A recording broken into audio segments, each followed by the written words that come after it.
Chicas, voy a compartir pantalla. Por favor, si pueden ir terminando ahí su pretest de 10 de 10 para que ya de ahí solo veamos la clase y el repasito.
Ya, pero un momentito, está cargando la pantalla.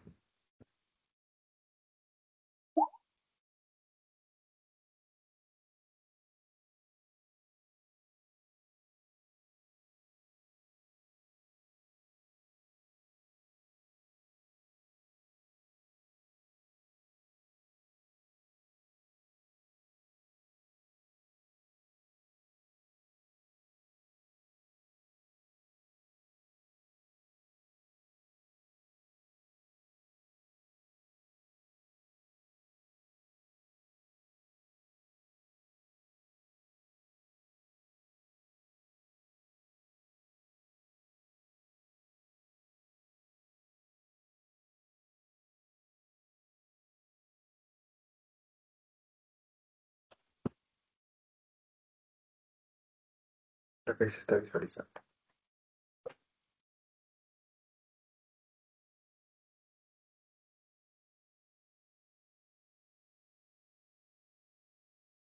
Hola, chicas. Vamos a empezar. Directo en el PPT. Vamos a hacer un repaso más o menos breve de lo que es la última parte de fisiología renal. Eso todo lo que respecta al equilibrio ácido-base. Entonces, para hablar de este equilibrio ácido-base, el corazón del tema son los famosos hidrogeniones, y justamente el diferenciar los ácidos de las bases. Así que hay esto de acá. ¿Alguien sabe si yo le dibujo esto? Y aquí vamos a poner, esto va a ser menor. Sí, vamos a poner así nomás. Tres hidrogeniones. Y aquí vamos a poner como 10. O bueno, 5. Se entiende que hay más hidrogeniones. ¿Cuál de estas zonas sería la más ácida? hablando de cantidad de hidrogeniones. ¿Dónde hay más hidrogeniones? Afirmativo. Esto sería lo básico. Y en el caso del pH, ¿cuál sería el pH mayor? ¿De cuánto a cuánto va el pH? Probablemente sí hayan escuchado o visto, no sé si quizás en práctica. En general, el pH en general. De 7,35 a 7,45. Ese es en la persona, Mm, pero en general, así incluyendo los productos químicos y demás, lo máximo es 14 y lo mínimo es 0. ¿Cuál es más ácido? ¿Cuál es más alcalino o básico?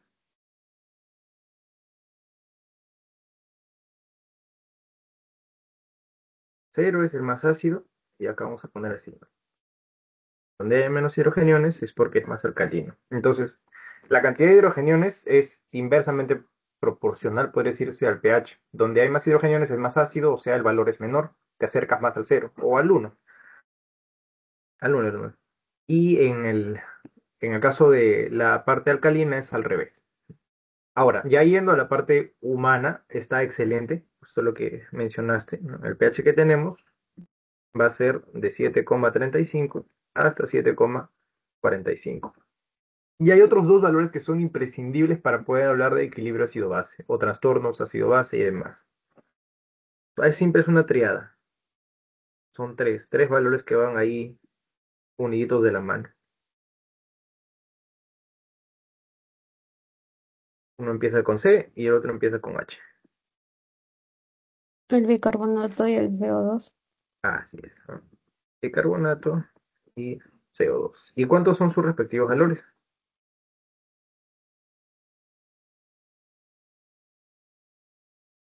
Del CO2 era de 35 a 45 y Perfecto. bicarbonato es de 22 a 26. Excelente. Hay una memotecnia que ahí vamos a ver más adelantito, pero sí, estos son los valores que deben tener así clarísimo, clarísimo de cómo van a usarlos, porque a partir de la salida de estos rangos es que ya estamos o bien en una acidosis, una alcalosis. Inicialmente se dice acidemia o alcalemia y ya cuando ves el origen, ¿no? ¿Dónde está el desbalance? Ya dices, ¿no? Metabólica, respiratoria, etcétera. O trastorno mixto quizás, anión gap alto, anión gap bajo, etcétera. O perdón, anión gap alto o normal. Ahora sí, vamos a ver ya un poquito más. Ya está una buena introducción, así que, como les decía, el pH es la concentración de hidrogeniones, ¿no? Es el menos logaritmo específicamente de la concentración de hidrogeniones, ¿no? Entonces, lo normal es unos 40 milimol, ¿no? De valor. Y justamente estos 40 milimol, cuando lo llevas a la escala logarítmica y demás, es lo que te va a dar 7,4. Es el valor promedio, ¿no? Y el más menos es, el valor que casi siempre se usa es este, ¿no? El 0,05.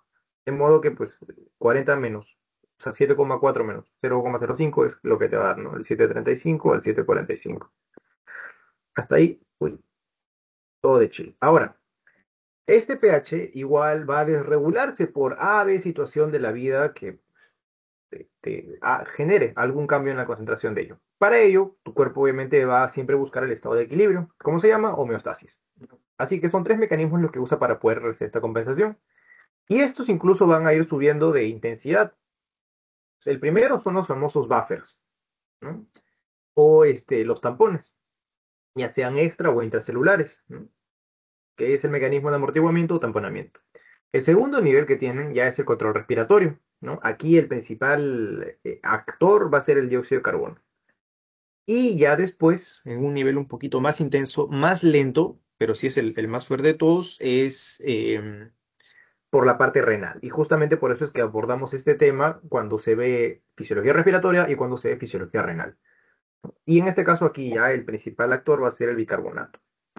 Así que hasta ahí, sencillo. Y bueno, como conceptos generales, el ácido no va a ser la sustancia que dona el protón o el hidrógeno, donar, y la base va a ser quien pueda recibir este hidrógeno. Por eso siempre ustedes van a tener, ¿no? Ejemplo, el hidrogenión, más el HCO3 menos, ¿no? Este de aquí es el ácido y esto de aquí va a ser la base.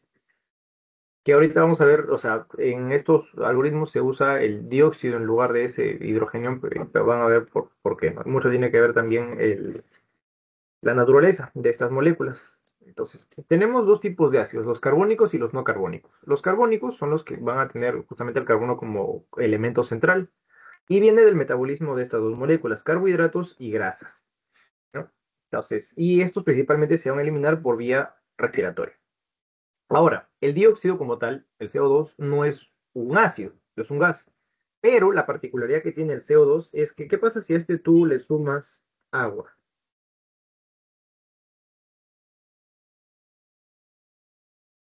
Y aquí haces que intervenga una enzima que se llama así, AC,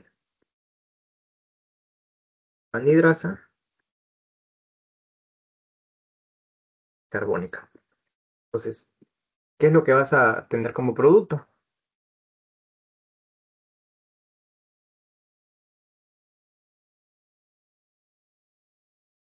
Vas a tener H2PO3.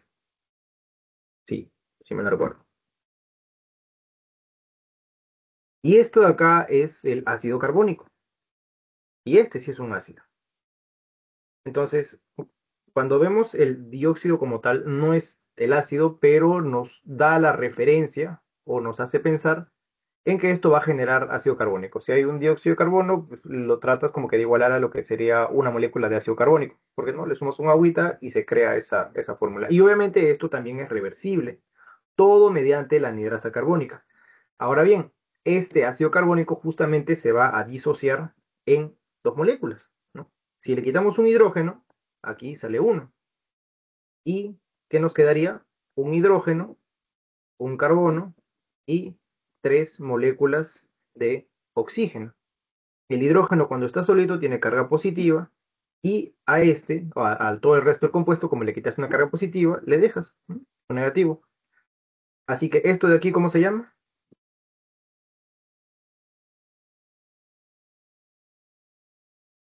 Bicarbonato.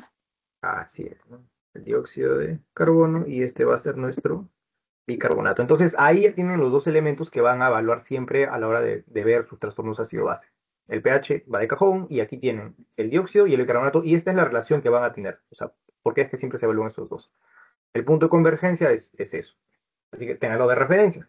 Por otro lado están los ácidos no carbónicos, que estos son los que vienen de las proteínas. Aquí la molécula que se va, o sea, en la primera era el, bueno, el carbono, ¿no? Vamos a poner ahí esta molécula. Y aquí más bien va a ser el azufre. O sea, aquí era la C, la principal molécula, y aquí va a ser la S. Entonces, esto pues justamente viene a partir de los aminoácidos, ¿no?, que van a generar ácido sulfúrico. No obstante, el azufre no puede eliminarse por vía aérea como lo puede hacer el dióxido de carbono, y esa es otra ventaja. El bicarbonato y los hidrogenados sobre todo van a tender a eliminarse por vía renal. Pero si por algún motivo esto, pues, no sé, la parte renal va a tardar mucho más que la respiratoria, se necesita una eliminación rápida, se transforma hacia la parte volátil que es el dióxido de carbono y se elimina por vía aérea. Los no carbónicos no tienen esa ventaja. Entonces van a tener que excretarse obligatoriamente por orina. Y es ahí donde ya cambia un poquito el panorama, pero más o menos para que tengan una referencia de los principales, ¿no? Porque justamente a nivel tubular es que vamos a ver un poquito más de cómo se realiza todo este proceso. Ahora, un repaso breve de la parte química, y es por la ley de acción de masas que se va a generar esto. Es ahí donde ustedes pues van a formar la fórmula que te va a dar, combinando obviamente el valor de bicarbonato y de dióxido, el pH, ¿no? Y esto básicamente es ver, ¿no?, tu base y, y tu ácido, y con sus respectivas constantes, ¿no?, en una ecuación reversible. Entonces, al operar todo esto de aquí, es que nos da que la concentración de hemogéneros es igual a una constante por lo que es el ácido sobre la forma base, ¿ya?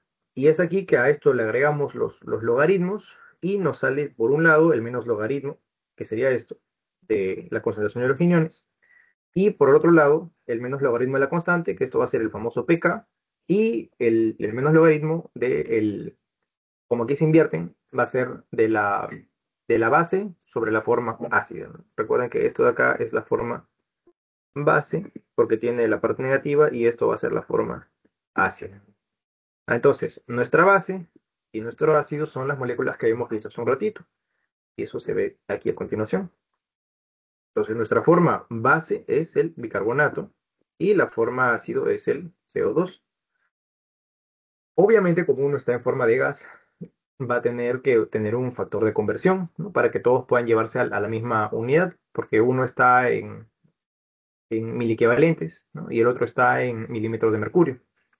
Así que ahí el factor de conversión es este, 0,03, y esta es la formulita que les va a dar como resultado el valor de su respectivo pH.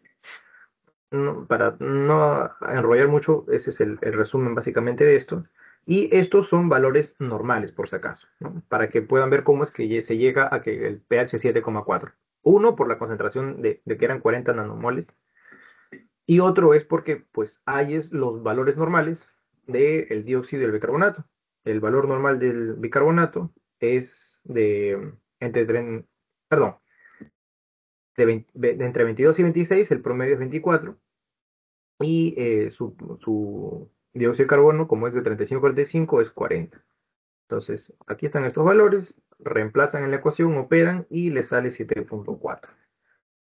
Así que eso es más o menos cómo se explica el origen de esta teoría de los ácidos y bases.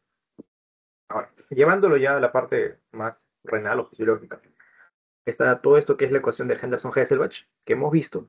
Y aquí vienen los tres sistemas que les dije, ¿no? Los tampones o amortiguadores, el aparato respiratorio y el sistema renal. Cada uno de estos, vamos a poner que hacia acá es, digamos, más efectivo, pero hacia arriba es más rápido. El que te va a dar una respuesta inmediata cuando hay una desregulación son los buffers. Es lo más rápido que hay. Como una respuesta más o menos veloz es el aparato respiratorio, y la respuesta más lenta es el riñón. No obstante, al revés es su nivel de efectividad. El que te va a terminar regulando con fuerza todo el equilibrio ácido-base es el riñón. Así que ahí otro concepto importante para que lo tengan. Y acá están los dos tapones que tenemos, ¿no? El tapón de bicarbonato y el tampón de fosfato. Obviamente el de bicarbonato hace referencia a los ácidos carbónicos o no carbónicos.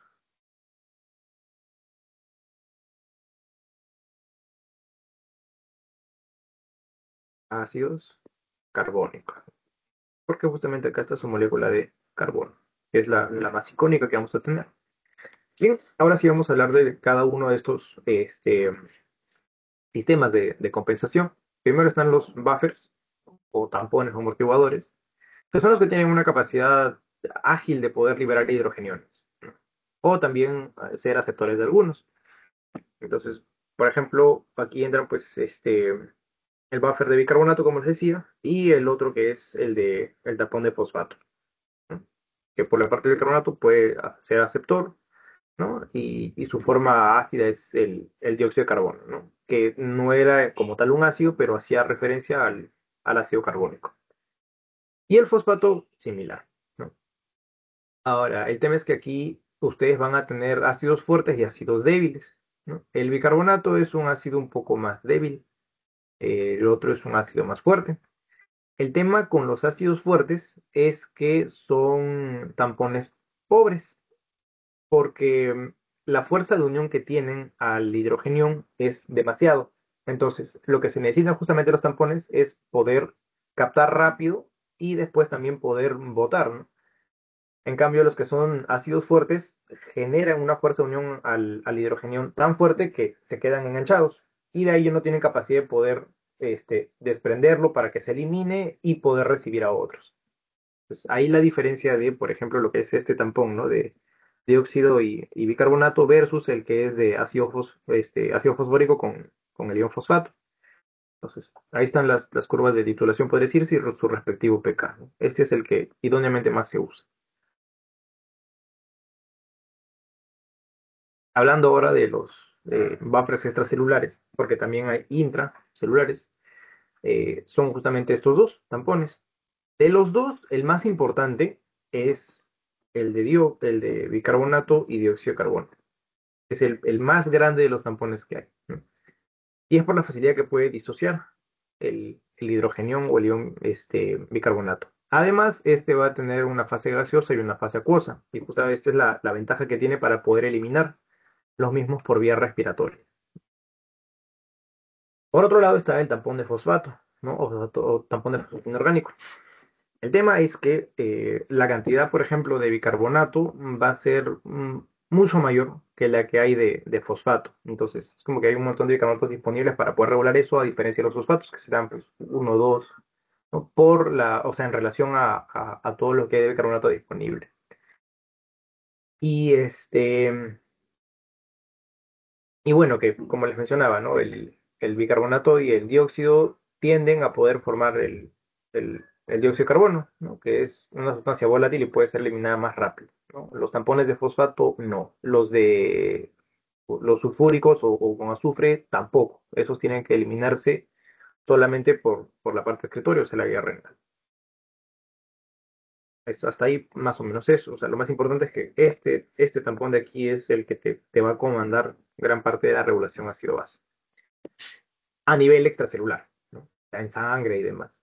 A nivel intracelular también hay tampones, y estos son los fosfatos inorgánicos. Ahí entran todos los TPs, DPs, ¿no? Adenosintrifosfato, adenosintrifosfato, difosfato de adenosina, etcétera, ¿no? ATP, ADP, AMP incluso, ¿no? El monofosfato.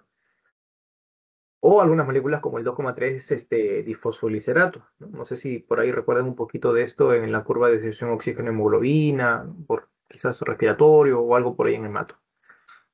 Y las proteínas. Así es, las proteínas también son un tampón intracelular. Y de hecho el más icónico es la hemoglobina. Los glóbulos rojos también van a tener una gran capacidad de poder tratar de equilibrar las alteraciones de ácido base por la hemoglobina. Este va a ser uno de esos tampones. Y pues de todo esto, un órgano, o bueno, sí, una estructura, un tejido que regula también bastante es el hueso. Es uno de los que más puede amortiguar la carga ácida, ¿no? Justo porque ahí abundan los fosfatos. Bien, hasta ahí la parte de los amortiguadores o buffers. Pasamos a la compensación respiratoria. Hasta aquí sí está más o menos claro, ¿no? Lo de los buffers. ¿Me dejan una reacción? Sí, sí, sí.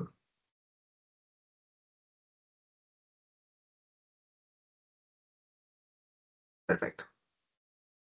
Bien, por la parte respiratoria es bastante sencillo. Si el pH es menor, ventilas más. Si el pH es mayor, ventilas menos. ¿Por qué? Mírenlo de esta manera. Ah, esto, si aumentaba la concentración de hidrogeniones, ¿era sinónimo de qué?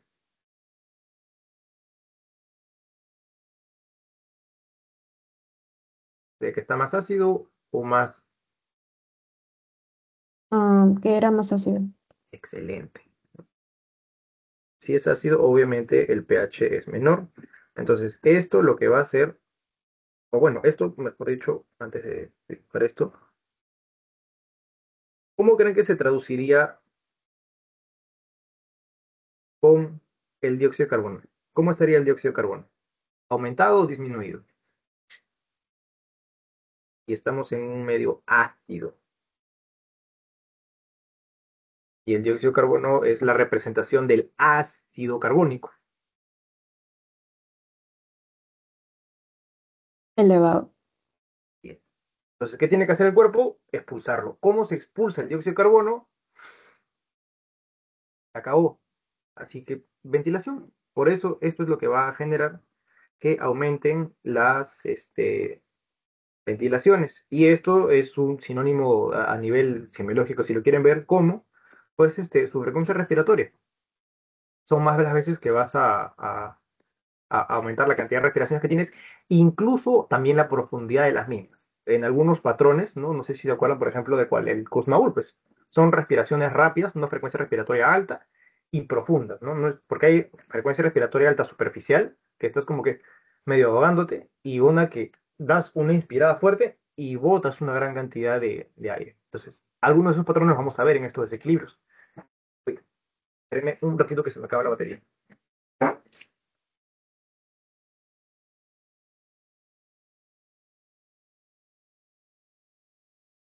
Ahí está. Bien, entonces, ahí la explicación. Y por el lado, obviamente este es un medio ácido, ¿no? Si es que la concentración de hidrogeniones más bien disminuye, vamos a estar frente a un medio alcalino. Y en este caso, por descarte, es al revés, ¿no? La cantidad de CO2 es chiquita, entonces tu cuerpo va a tratar de conservar el CO2 que tiene para que te funcione como ácido y pueda equilibrar, ¿no? De que no haya un exceso de bases. Así que, qué hace tu organismo? Disminuye las ventilaciones. Ya tu frecuencia respiratoria baja, o sea, ves un paciente que a las justas y una- lo mínimo de respiraciones que se necesite para que su cuerpo pueda cuidar o almacenar ese dióxido de carbono. Esa es la compensación a nivel respiratorio, para que vean esa primera parte. Y ahora pasamos ya a la parte renal. Ya, así que aquí ya viene la amortiguación de ácidos y bases, pero desde el punto de vista renal. Reminder bastante importante. Tenemos esta estructura de aquí. Esta primera parte, ¿cómo se llama?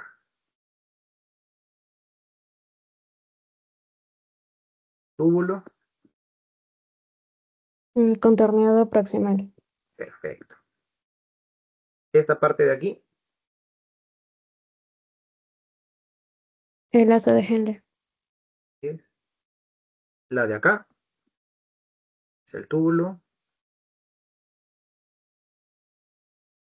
contorneado distal.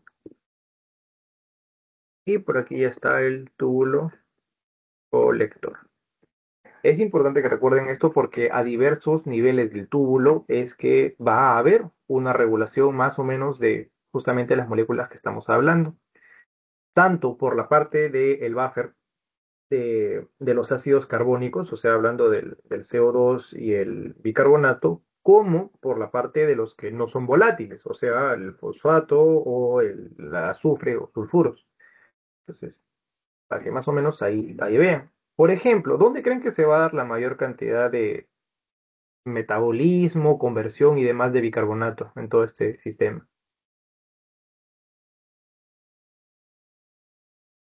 ¿Cuál creen que es la estructura donde hay más del bicarbonato?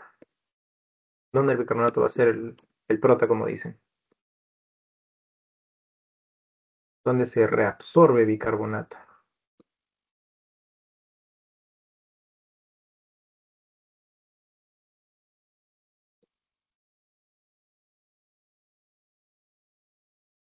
Principalmente aquí. Aquí es donde se va a reabsorber bicarbonato. Y ustedes dirán, ya, bueno, gracias, Carlos, qué buen dato. Like. Yo también lo veía así. Pero lo importante de que sepan que, por ejemplo, a ese nivel se resuelve el carbonato es porque hay medicamentos que van a actuar a ese nivel y que van a ayudarte a compensar o regular esa cantidad. Y esto lo vamos a entender un poco más cuando veamos la parte de desequilibrios ácido-base, alcalosis, acidosis, etcétera. Y en fármaco van a ver, porque hay medicamentos que, para que se reabsorba aquí bicarbonato, vamos a regresar. Ahorita, ustedes solitos lo van a deducir, pero ya van a ver cómo es la magia en este tema. Entonces, eh, al día se filtran aproximadamente 180 litros, ¿no? Y de estos se reabsorbe el 99%. Entonces, haciendo los cálculos respectivos de la cantidad en equivalentes de bicarbonato, ¿no? Se reabsorben unos 4.300 mil equivalentes y se excretan tan solo 2 mil equivalentes de bicarbonato, ¿no? Porque justamente la mayor parte de esto se va a tener que reabsorber y es a nivel, como pueden ver aquí, hay que hice túbulo proximal. Entonces, ahora, por cada bicarbonato que se reabsorbe, se va a eliminar evidentemente un hidrogenión. Porque recordemos la fórmula de donde nace todo es dióxido más agua,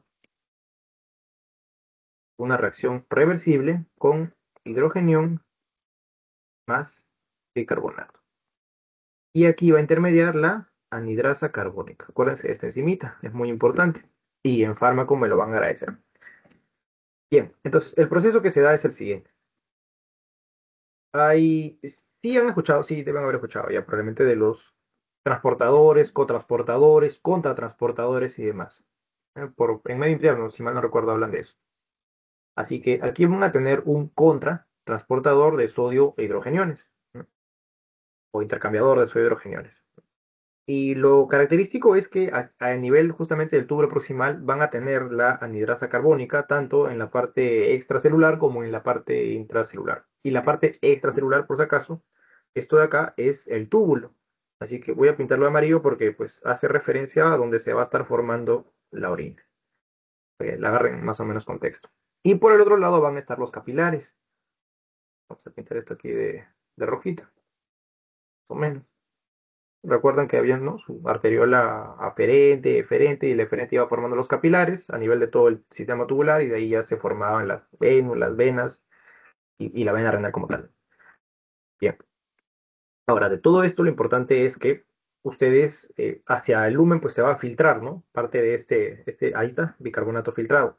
Pero a este se le va a sumar hidrogeniones y por medio de la anhidrasa carbónica va a transformarse en CO2 y agua. Y estos, como son gases, con total facilidad van a atravesar la membrana de la célula del tubo proximal y por dentro van a reconfigurarse y formar un hidrogenión y bicarbonato. El bicarbonato es el que se reabsorbe y el hidrogenión pasa nuevamente a la parte luminal para captar otro bicarbonato que se haya filtrado inicialmente y pueda continuar este proceso. Entonces, esto es importante porque hay medicamentos, más adelante lo van a ver, que inhiben, digamos, a la anhidrasa carbónica. Pero deben entender como base justamente dónde es que la mayor cantidad de bicarbonato se reabsorbe. Ahora, ¿por qué? ¿Qué pasa si ave motivo esto se inhibe? Si se inhibe la anhidrasa, se inhibe la reabsorción de bicarbonato, ¿no? Entonces, va a generarte un trastorno ácido base, va a generarte un trastorno ácido base, en más o menos medida.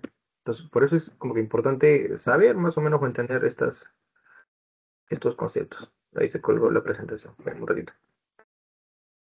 Ya está. Voy a borrar esto de aquí. Ya está. Hasta ahí la historia del bicarbonato. Siguiente parte. Ahora vamos a hablar de los ácidos titulables, ¿no? Entonces, aquí es cuando los hidrogeniones se excretan con algunos tampones urinarios, ¿no? Y tampones urinarios es porque pues, estos no pueden excretarse o liberarse por otro medio, ¿no? Que puede ser el respiratorio principalmente. Entonces, por ejemplo, en el caso de los fosfatos, ¿no?, el 85% es filtrado, o sea, de lo que se filtra es resorbido. Y el 15% sí se va a excretar, ¿no?, de los ácidos fosfóricos y demás. Entonces, ahí, por ejemplo, al formarse este tampón con los fosfatos, es un ácido titulable, ¿no?, que se va a excretar. Más o menos, como es la formación, este es el ácido fosfórico o el mismo fosfato que se ha filtrado. Y así como al bicarbonato se le une un hidrogenión, forman el ácido titulable y esto se elimina. Y ya, así de sencillo. Y obviamente este hidrogenión viene de la ecuación que se ha hecho con el bicarbonato. Entonces, por cada bicarbonato que se reabsorbe, se libera un hidrogenión que va a ser de tampón para este ácido fosfórico y un fosfato. Y bueno, para que se pueda eliminar, ¿no? Así que eso es otro proceso, digamos, que vamos a tener ahí. ¿Qué más? Em, por acá tenemos también los desechos que vienen de los aminoácidos, ¿no? Parece que los aminoácidos pues van a tener también este nitrógeno.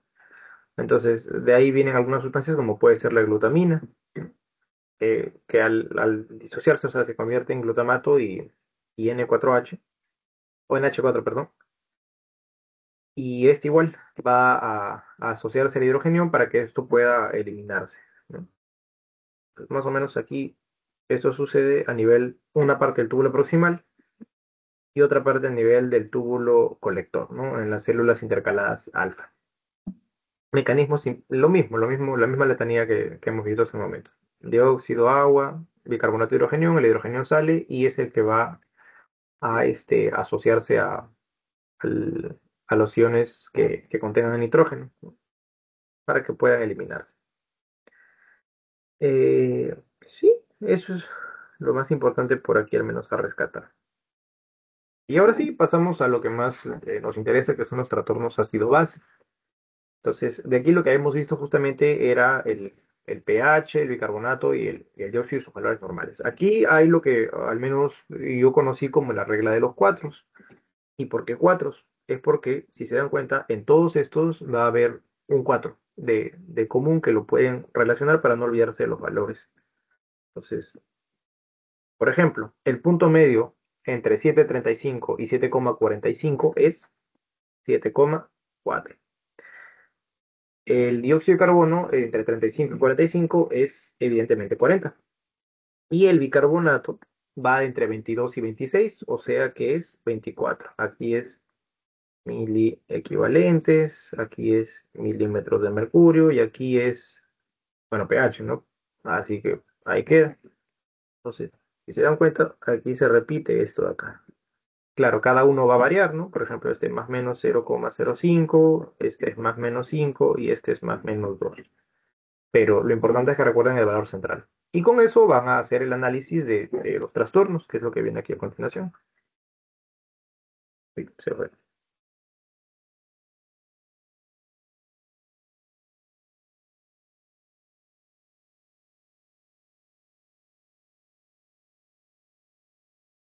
Entonces, ustedes van a pedir su famoso AGA. Pregunta, ¿el AGA cómo se saca? O no sé si alguna vez les han hablado de qué es el AGA. Es la muestra de sangre que nos sacan así cuando agarran el brazo, te amarran una liga y te sacan a la altura del codito. Ese es el AGA. O esa es la muestra de sangre arterial.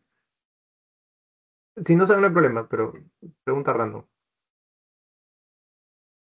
¿O qué tipo de sangre es la que sacan cuando te pinchan aquí a nivel de la cara interna del codo?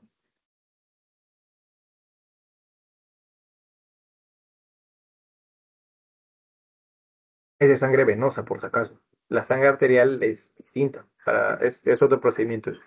Pues hay una técnica especial para toma de gases arteriales, porque es sangre arterial, ¿no? Si tú solamente agarras una arteria, sale disparada la sangre con fuerza porque es donde está la mayor presión. Así que, bueno, ya, otra historia. Lo importante es que a partir de este examen ustedes van a medir el pH, ¿no? Si es menor de 7,4 o mayor de 7,4. Esto es una referencia general, ¿no? Porque ustedes recuerdan que tienen su 7,35 a 7,45, pero en la clínica les sirve para que se olviden el rato que es 7,45. Si está hacia abajo, es acidosis. Si está hacia arriba, alcalosis. Y después tienen que buscar el trastorno primario y la compensación. Entonces, si por ejemplo ven que tienen un pH bajo y ven que su bicarbonato es el que está bajo, entonces este es el trastorno primario. Por ende, o sea, es ahí donde se ha originado. La compensación va a ser, o sea, si es bicarbonato, siempre recuerden metabólico. Si es dióxido, es respiratorio. La compensación va a ser respiratoria, ¿no? Entonces, su, su dióxido de carbono también. Si es que es porque hay un exceso de bicarbonato, ese es el trastorno primario, entonces esto va a generar que, perdón, si hay un exceso de dióxido de carbono, es porque el trastorno primario es respiratorio. Y en el caso de la alcalosis es al revés, ¿no? O sea, cuando hay carencia de bicarbonato, es el origen metabólico. Cuando hay exceso de bicarbonato es metabólico, cuando hay carencia de dióxido es respiratorio. Pero hasta ahí hablando, pues parece que hablar en chino, no sé si ustedes me han entendido hasta ahí, pero vamos a graficarlo para que sea más sencillo. Y esto es un juego, como quien dice, de flechitas. Entonces, pH, vamos a poner aquí, sí, CO2 y HCO3 menos. Entonces, si el pH está disminuido, ¿qué sería? Alcalemia, acidemia.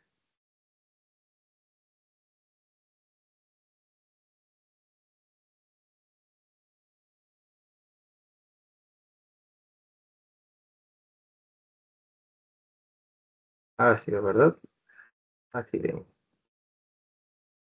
Ahora, si a esto ustedes ven que, por ejemplo, el valor de bicarbonato está disminuido y que el de dióxido también está disminuido, entonces esto es metabólico.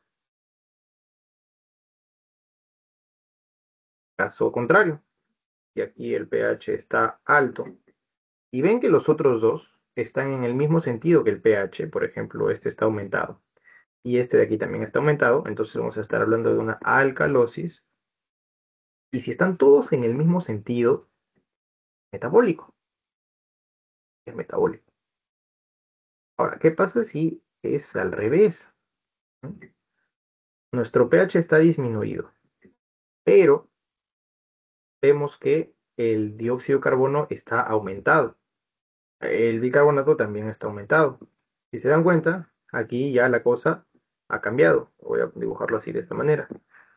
Entonces, si ven que el pH está para un lado y los otros dos valores están hacia el otro, ya no es algo metabólico, va a ser algo respiratorio. Y como el pH estaba abajo, ¿qué sería? Una acidosis. Y ya para finalizar, ¿no? El pH está elevado y el resto de valores están disminuidos. ¿Qué sería esto? Ya por deducción.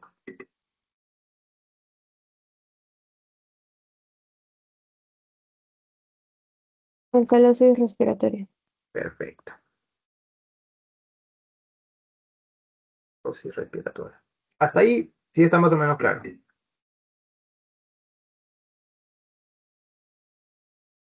Deja una reacción. Sí, sí, sí. Perfecto. Ahora pasamos a hablar del anión gap, que es otro tema muy importante. O gap es brecha, por si acaso, ¿no? O diferencia, ¿no? Entonces vamos a hablar de la brecha aniónica. ¿Dónde es que ustedes van a ver el anión gap? ¿En cuál de estos cuatro? ¿En los cuatro? ¿En dos de ellos? ¿En tres de ellos? ¿O en ninguno? Y es otro tipo de trastorno que se ve aparte. No sé si les han comentado del anión gap quizás en clase. En la acidosis Así es. ¿Pero qué tipo de acidosis? metabólica. Perfecto. Es aquí la acidosis metabólica en la que vamos a hablar de justamente esta brecha aniónica. Bien. Eh, Primer paso antes de hablar de la brecha aniónica es la compensación. Y es aquí donde van a entender por qué a veces no todo es tan bonito como te lo pone en el ejemplo y hay algunas desregulaciones cuando sacan cálculos. Y es que siempre tiene que buscar que esté compensado. A veces no va a compensarse. ¿Cómo es la compensación? Pues bastante sencillo, ¿no? Si por ejemplo tú tienes HCO3, digamos que este se eleva, ¿no? por ave motivo. Entonces ustedes recuerden que el HCO3 ustedes lo sumaban con los hidrogeniones y eso por una reacción reversible te daba CO2 más agua. Entonces, si aumenta el bicarbonato, es porque se ha puesto más alcalino el medio. ¿Qué va a hacer tu cuerpo? Va a tratar de compensarlo. Así que vas a tratar de retener más CO2 o en todo caso dirigir que la reacción te produzca más CO2, ¿no? La tiras para este lado y es así como se compensa. Viceversa, ¿no? Si más bien el origen es porque tienes exceso de CO2, vas a tratar de producir más bicarbonato para que se compense. Y si están hacia abajo, similar. Es lo normal.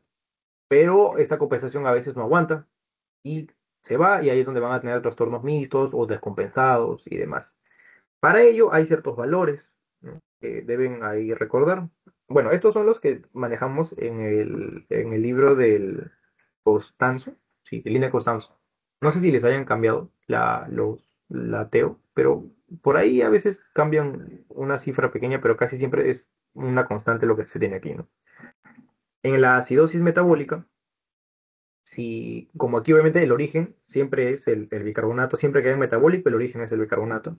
Cuando disminuye eh, un equivalente de carbonato, debe disminuir 1,3 milímetros de mercurio de dióxido.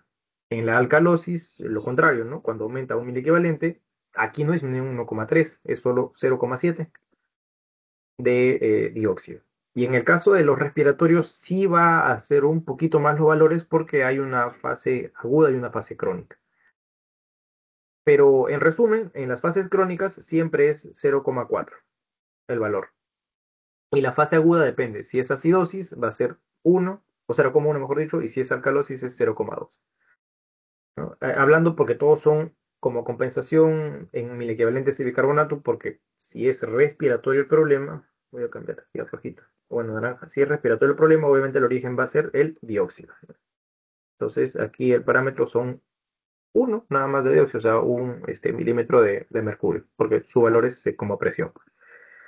Así que ya, hasta ahí una parte para tener en cuenta. Y ya por último, el anion gap, que justamente es la brecha entre aniones y cationes. ¿Se acuerdan los cationes y aniones qué cargas tienen respectivamente? El catión tiene carga, Positiva. ¿no? Y los aniones esto. Entonces, la idea es que siempre esto busque ser cero, se neutralice, ¿no?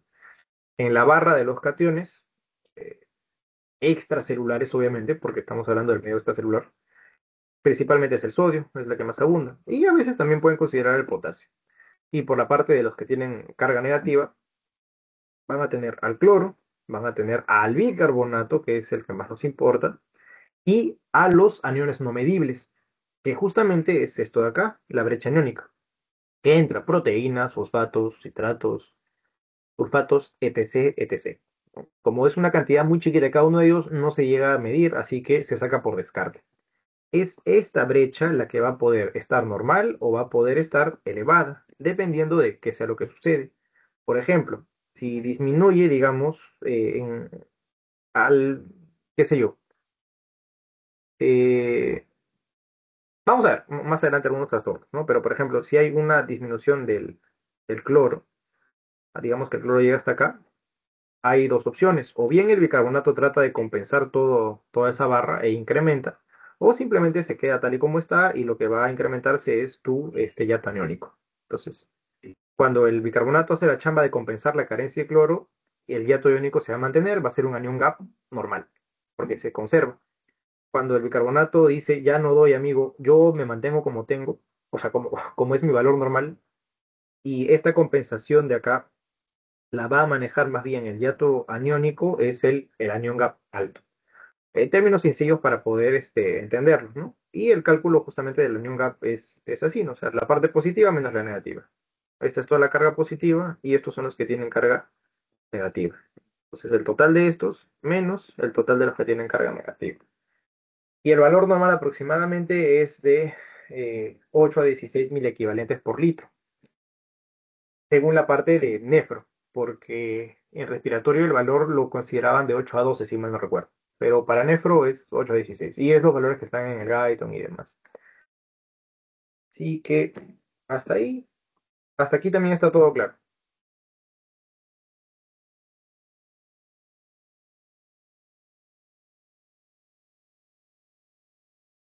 Ahora sí pasamos a la parte más práctica, y es para que aquí lo relacionen con las enfermedades o patologías.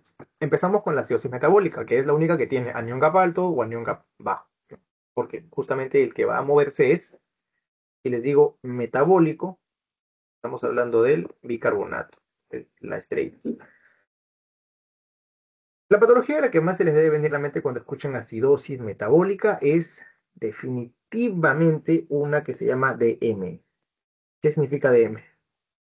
Una abreviatura de una enfermedad uy, metabólica, endocrinológica, muy frecuente en nuestro país. Diabetes mellitus. Así es. Si ven diabetes, casi ni lo piense. Es casi seguro que lo que va a tener es una acidosis metabólica. Obviamente si te viene descompensado, en emergencia o algo por el estilo. ¿Por qué? Esta va a ser una anion gap alta. O sea, que el bicarbonato no llegó a compensar la alteración que hay ahí, o el cloro, etcétera, y la barra claro, de aniones se incrementó. Entonces, hay un exceso de hidrogeniones. ¿Por qué? Porque hay un exceso de ácidos orgánicos. Entre ellos, ¿cuáles son las causas? Puede ser acidosis láctica, puede ser cetoacidosis diabética, ¿no? O puede ser algún problema renal. En el caso de la cetoacidosis diabética es justamente por los cetoácidos, ¿no? Eh, a raíz de que pues, no está controlada la diabetes, se usa a las grasas, ¿no? Como uso de energía, porque o sea, ustedes saben, la glucosa es la principal sustancia que produce energía. Pero en la diabetes esta no puede ingresar a las células, ¿no? Por la resistencia a la insulina o porque no hay insulina, dependiendo si es uno, 2, etcétera. Entonces tu cuerpo igual necesita energía que usa, agarra otro tipo de combustible, que son las grasas, y eso lo hace por el proceso de los cetoácidos. Entonces va a incrementar un montón de cetoácidos y eso te va a generar este incremento de ácidos, por ende pues te descompensa el paciente y te genera la acidosis metabólica, por un lado. Y otra causa es el incremento de acidosis láctica, ¿no? En estados de anaerobismo, bueno, en estados anaeróbicos. ¿No? Si recuerdan un poquito quizás no me acuerdo cómo se llamaba el nombre, ¿ya? Pero es el ciclo que produce este ácido láctico, ¿no? Por metabolismo anaeróbico. Y eso es porque tu cuerpo produce bastante ácido. Y otro es porque, más que producir, no elimina lo que debería eliminarse. Y es ahí donde entra la falla renal crónica en la fase urémica, ¿no? O la insuficiencia renal crónica. Justamente el riñón debe eliminarte ácidos, no lo hace, F se acumulan y te genera pues ese exceso de hidrogeniones. Ahí es una de las explicaciones de este anion gap elevado. Otra de las explicaciones es porque hay incremento de estos, pero de manera externa, no interna, ¿no? Y esto es mayormente por ingesta ¿no? Puede ser una sobredosis de salicilatus, puede ser em, consumo, ¿no? De ácido oxálico, ¿no? Etilenglicol o ácido fórmico, ¿no? Es, por ejemplo, un metabolito del metanol. Ojo, lo que nosotros se usa o demás es el etanol, ¿no? El metanol es una cosa, es el alcohol que supuestamente no supuestamente, el que te deja mayor daño a nivel óptico y demás. No sé si alguna vez escucharon que hubo una noticia de que vendían unos tragos baratos en el centro que en lugar de ser etanol eran metanol y los que consumían eso pues llegaban con graves efectos de emergencias, algunos perdieron la vista y demás. ¿No? Pero bueno, siempre tengan cuidado ahí cuando vayan a consumir alguna cosa. Así que ya, ese es el resumen de lo que es el anion gap elevado. Ahora, en el caso del anion gap normal, que es cuando sí el bicarbonato logra, ¿no? compensar la carencia de otro de la barra aniónica, es principalmente por pérdidas de cloro, porque recuerden, ¿no? Su barrita era cloro, bicarbonato y aquí vamos a poner gap, ¿no? Anion gap. Entonces, cuando hablamos de anion gap normal, es porque tenemos pues, nuestro sodio menos este y este. Ahora, perdón, aquí el que compensa es el cloro. O sea, aquí hay pérdida de bicarbonato y el cloro trata de compensar. Una de las maneras es por diarreas severas, ¿no? Ya que por la parte intestinal va a haber pérdida de carbonatos. El cloro trata de compensar ello y se mantiene la barra de aniones. Otras causas que hay, por ejemplo, es cuando hay las acidosis tubulares, ¿no? Principalmente la de tipo 2, ¿no? Pero también hay otras en las que pues haya esta pérdida, ¿no? de bicarbonatos por orina. Y por último, algunas alteraciones, ¿no? en el metabolismo, como puede ser la enfermedad de Addison. Esto sí lo van a ver en el fisiopato, en el cual hay una alteración con la producción, ¿no? de aldosterona. Y la aldosterona es una de las hormonas que va a regular también parte del equilibrio ácido-base, ¿no? Por el intercambio de sodio-hidrogeniones, ¿no? Y los hidrogeniones, ya saben, participan al resto del metabolismo que hemos visto de estas moléculas. O si es que no es porque tu cuerpo no produce aldosterona, es porque tomas medicamentos que bloquean el efecto de la aldosterona, entre ellos la espironolactona, ¿no? Es un diurético, ya van a ver más adelante cómo funciona en fármaco, pero trabaja a nivel renal y justamente altera esta hormona. Por ende va a alterar todo el eje de lo que es el equilibrio del carbonato y demás. Hasta ahí la acidosis metabólica. Ahora los otros son más sencillos. Este es el único que es un poquito más elaborado por el anión gap alto y bajo. Pasamos a la parte contraria de la acidosis, la alcalosis. Nuevamente, si es metabólica, el origen es el bicarbonato. Aquí puede ser, ¿no? por incremento de bicarbonato o también pues, se puede combinar lo que es la pérdida de hidrogeniones. El punto que es el resumen de todo ello es que te va a incrementar el bicarbonato. Y la respuesta compensatoria, porque te estás poniendo alcalino, es acidificarlo. ¿Cómo lo acidificas? Usas a tu dióxido de carbono. y cómo es que tratas más que producir dióxido, lo que vas a hacer es no perder el dióxido que se bota por la respiración. Es por eso que ahí hay hipoventilación, tu frecuencia respiratoria disminuye, tratas de conservar, ¿no? Como ven aquí este dióxido, para que puedan neutralizar. Ahora, ¿qué hay? Por dos situaciones. Cuando es pérdida de hidrogeniones, puede ser, por ejemplo, por vómitos. Ojo, es distinto que por diarreas, ¿no? Acuérdense, hace un ratito vimos. En diarrea, lo que se pierde es el bicarbonato. En vómitos, lo que se pierde son hidrogeniones, ¿no? Porque justamente ustedes van a vomitar principalmente el contenido gástrico y a nivel gástrico, pues está, ¿no? La producción de ácido clorhídrico. Y en la cámara gástrica no es que tú produces de la célula el ácido clorhídrico como tal, ¿no? Eliminas el ion cloro, el ion hidrogenión y se juntan dentro del estómago y ya, pues, HCl. Así que esta es una manera de perder y otra es pues también a nivel renal, ¿no? Nuevamente hiperaldosteronismo. Y lo otro es por incremento de los bicarbonatos, ya sea a nivel interno o a nivel externo. A nivel interno puede ser por un exceso, ¿no? de reabsorción a nivel renal, o el otro puede ser por una ingesta justamente de antiácidos, ¿no? En la que hay presencia de este bicarbonato. Este término es bien bonito, loop diuretics, son diuréticos de asa, que trabajan a nivel de la ceja. Ahí está la furosemida, van a ver también en fármaco un poquito cómo funciona. Pero para que se hagan una idea de en qué terminan algunos de estos, pues cuando no se usa correctamente un efecto adverso el uso de ciertas medicaciones.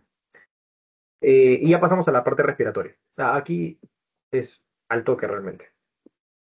Aquí, por ejemplo, tú tratabas de hipoventilar para conservar, era el efecto compensatorio, ¿no? Aquí más bien, esta acumulación es el origen.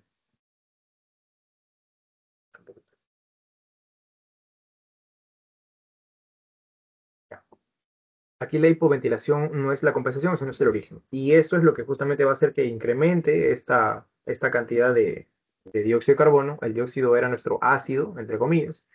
Entonces, ¿qué es lo que va a hacer el riñón para compensar? Porque si el origen es respiratorio, la compensación es renal o metabólica. Si el origen es metabólico, la compensación es respiratoria. Entonces, aquí el riñón va a reabsorber mayor cantidad de bicarbonato para compensarlo. ¿Qué situaciones se relacionan a la acidosis respiratoria? Obstrucción o que pueden generar la hipoventilación, obstrucción de vía aérea o de vía aérea alta, ¿no? Por ejemplo, pues maní, algo que te hayas atorado, el ovase, etcétera. Otra causa es porque hay alteraciones en la ventilación, pero no por la parte del parénquima, sino por la parte externa, o sea, músculos de la respiración, diafragma o músculos incluso intercostales y demás. ¿Por qué se puede dar esto? Por ejemplo, traumatismos u obesidad, ¿no? Restricciones de la caja torácica. Sí se acuerdan más o menos por respiratorio, ¿no? El patrón obstructivo, patrón restrictivo. En el caso de restricción es porque pues no hay esa correcta distinción eh, del pulmón o de la caja torácica en general. Y otras causas es que también puede ser porque hayan problemas en los centros respiratorios. Ya si bien aquí no son los músculos, es la orden desde arriba. Entonces, esto puede ser, por ejemplo, un infarto a nivel de los centros respiratorios en el tallo cerebral, o el tallo encefálico, que puede generar esta alteración en el patrón ventilatorio. O también puede ser por una sobredosis, ¿no? De algunos tipos de medicamentos. Opioides principalmente, ¿no? Son los que te generan esto. Y lo otro es porque pues haya una alteración en el intercambio gaseoso. Aquí, por ejemplo, puede entrar tu EPOC, ¿no? Tu enfermedad pulmonar asociada crónica, ¿no? O quizás alguna, si eso es crónico, ¿no? Si es agudo, puede ser, por ejemplo, un edema agudo de pulmón, etcétera. Pero todas las causas respiratorias que te impidan la correcta eliminación de dióxido. Entonces, ya saben, puede ser trauma, obesidad, ¿no? Alteraciones desde los centros respiratorios, etcétera.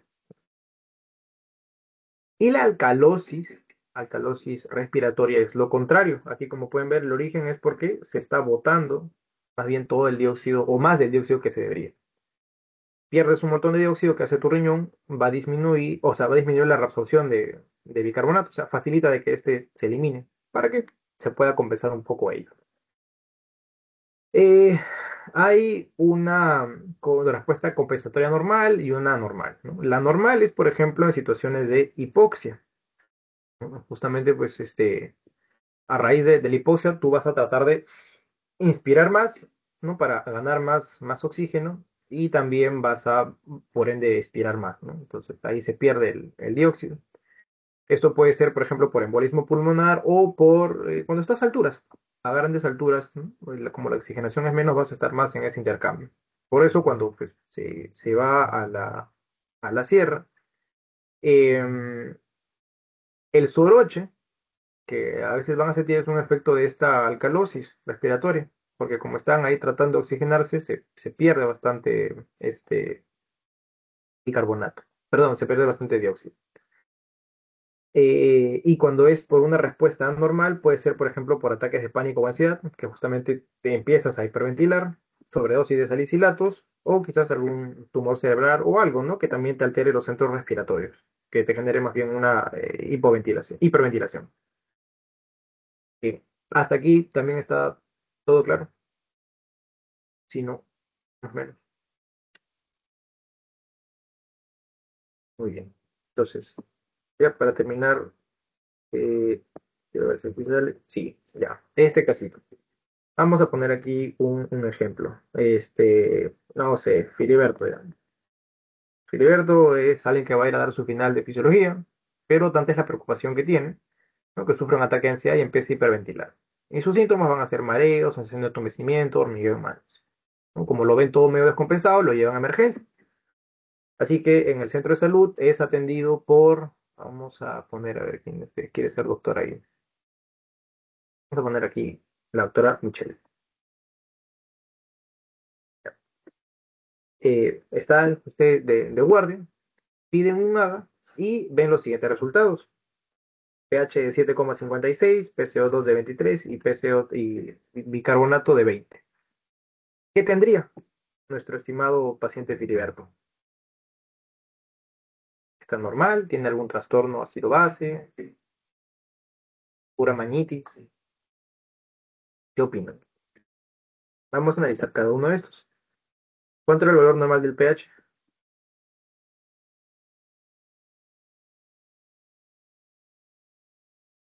En promedio 740.